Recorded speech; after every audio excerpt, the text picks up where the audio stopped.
Election করার জন্য ready হন, সাথে সাথে দিদি চাঙ্গা হয়ে গেলেন।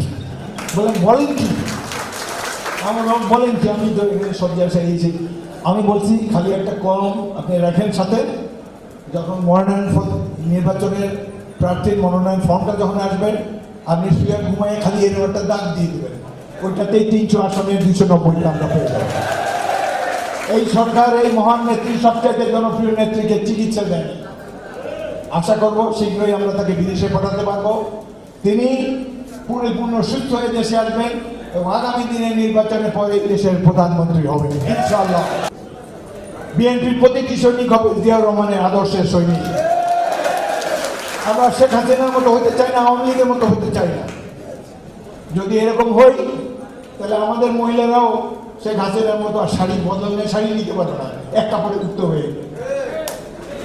এত ক্ষমতাশালী সুইস ব্যাংকে এত টাকা, যার পিয়নের 400 কোটি টাকা আছে, তিনি একটা শাড়ি হাতে নিয়ে যেতে পারেনি, পরনের কাপড় নিয়ে বিদায় হয়েছে। ভারত সম্পর্কে বলতে চাই, আপনারা মুক্তিযুদ্ধে আমাদেরকে সাহায্য করেছেন, অনেক কৃতজ্ঞ।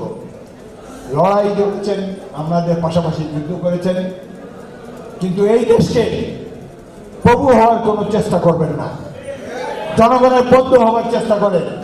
বিএনপি ক্ষমতায় গেলে আপনাদের সাথে বন্ধুত্বের সম্পর্ক থাকবে, কিন্তু কোনো রকম ভাবে আমাদের দেশকে, সাধারণ মানুষকে, দেশের সম্পদকে এক্সপ্লয়েট করার কোনো চেষ্টা করবেন না। আমরা বন্ধু হিসাবে বসবাস করতে চাই। সার্কের প্রত্যেকটা কান্ট্রি আপনাদের বিরুদ্ধে কেন? ছোট ছোট দেশ, what is Mali, what is Sri Lanka, আর আমরা 18 কোটি মানুষের দেশ। আমরা সেই বন্ধুত্ব পুনর্জীবন করতে চাই। বন্ধুত্ব হবে জনগণের সাথে। দুই দেশের নাগরিক তো এখনো বন্ধু, সুতরাং বন্ধুত্বের দাবি নিয়ে বলছি, বাংলাদেশকে অধীনস্থ করার চেষ্টা করবেন না। আমাদের দেশে অনেক দুর্বল চিত্ত লোক মনে আছে, বলে হাসিনাকে সরালে ভারতীয় বাহিনী আসবে। পাগল হয়েছে, এই দেশে মরতে আসবে নাকি তারা? ভারত গণতান্ত্রিক দেশ, এখানে আবল তাবল লোকেরা মন্ত্রী এমপি হইতে পারে না, জনগণের ভোটে হইতে হয়। আর একটি জিনিস, শেখ হাসিনা ইতিহাসে সবচেয়ে বড় ঘাতক। এখানে অন্যায় অবিচার নাই, কত মায়ের মুখ খালি করেছে। আমরা এই সভা থেকে দাবি করবো তাকে বাংলাদেশে ফিরিয়ে এনে বিচার করতে হবে। তার পরিণতি হবে রোমানিয়ার চৌচেস্কুর মতো, তার পরিণতি হবে ইটালির মুসলিনের মতো। এবং ভারতকে বলবো, যদি বন্ধুত্ব করতে চান তাকে বাংলাদেশে ফেরত পাঠান। তার বিরুদ্ধে হত্যা মামলা রুজু হয়েছে, আরো বহুত হবে। বাংলাদেশে একটি বিপ্লব হয়েছে, এতদিন কাগজে কলমে পড়েছেন বিপ্লবের কথা, এবার নিজের দেশে একটা বিপ্লব দেখেছেন। আমরা যারা দেখেছি অত্যন্ত ভাগ্যবান। ইলেকশন কমিশন একটা নিকৃষ্ট একটা প্রতিষ্ঠান। ভোট ডাকাতিতে শেখ হাসিনা এবং আওয়ামী লীগকে বহাল রেখেছে তারা। প্রথম দিকে প্রধান নির্বাচন কমিশনের ভালো ভালো কথা বলেছে, বলছে আওয়ামী লীগ রাইফেল নিয়ে আসলে ভোটাররাও রাইফেল নিয়ে আসবে, ভোটারদের ঘরে ঘরে গিয়ে রাইফেল আছে নাকি? এত সুন্দর বক্তব্য দিয়ে পরে পরে ধীরে ধীরে এক নির্বাচনে বললেন যে দুপুর 12টার সময় ভোট হয়েছে 24%। তিনি একটা ঘুম দিলেন, ইলেকশনের দিন ঘুমায় প্রধান নির্বাচন কমিশন, তিনি একটা ঘুম দিয়েছেন, ঘুম থেকে উঠে দেখে এটা 50% হয়ে গেছে। তিনি ঘুম না দিলে তো এই 24%ই থাকতো। এগুলা কি ধরনের ইলেকশন কমিশন আমরা পেয়েছি এই দেশে?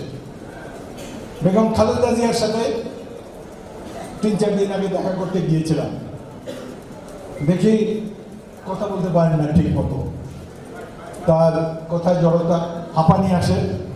আমি তাকে চাঙ্গা করার জন্য বললাম, ম্যাডাম রেডি হন, ইলেকশন করার জন্য রেডি হন।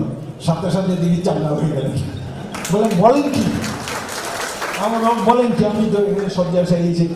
আমি বলছি খালি একটা কলম আপনি রাখেন সাথে, যখন নির্বাচনের প্রার্থীর মনোনয়ন ফর্মটা যখন আসবেন আপনি শুয়ে ঘুমায় খালি এর একটা দাগ দিয়ে দেবেন, ওইটাতেই 300 আসনের 290টা আমরা পেয়ে যাবো। এই সরকার এই মহান নেত্রী, সবচেয়ে জনপ্রিয় নেত্রীকে চিকিৎসা দেয়নি। আশা করব শীঘ্রই আমরা তাকে বিদেশে পাঠাতে পারবো। তিনি পরিপূর্ণ সুস্থ হয়ে দেশে আসবেন এবং আগামী দিনে নির্বাচনের পরে দেশের প্রধানমন্ত্রী হবেন ইনশাআল্লাহ। যত সব স্থানীয় সরকার আছে, উপজেলা পরিষদ, এগুলো তো ভোটে নির্বাচিত হয়নি, জেলা পরিষদ ভোটে নির্বাচিত হয়নি।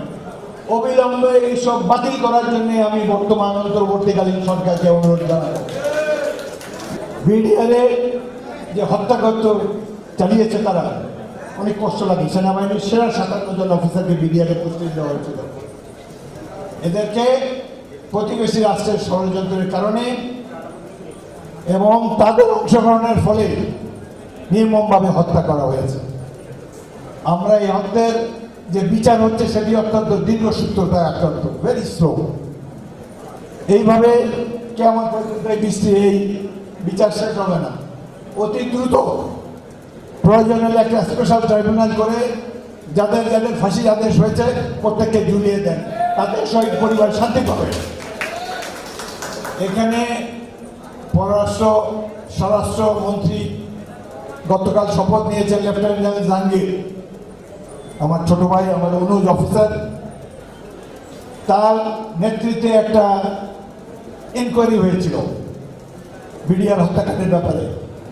তিনি সঠিকভাবে কারণ এবং সমাধান বর্ণনা করেছেন, কিন্তু এই রিপোর্টার আলোর মুখ দেখে নেই। আমরা চাই তার নেতৃত্বে প্রতিষ্ঠিত যে সত্য অনুসন্ধান রিপোর্ট সেটি জনসমক্ষে প্রকাশ করা হোক।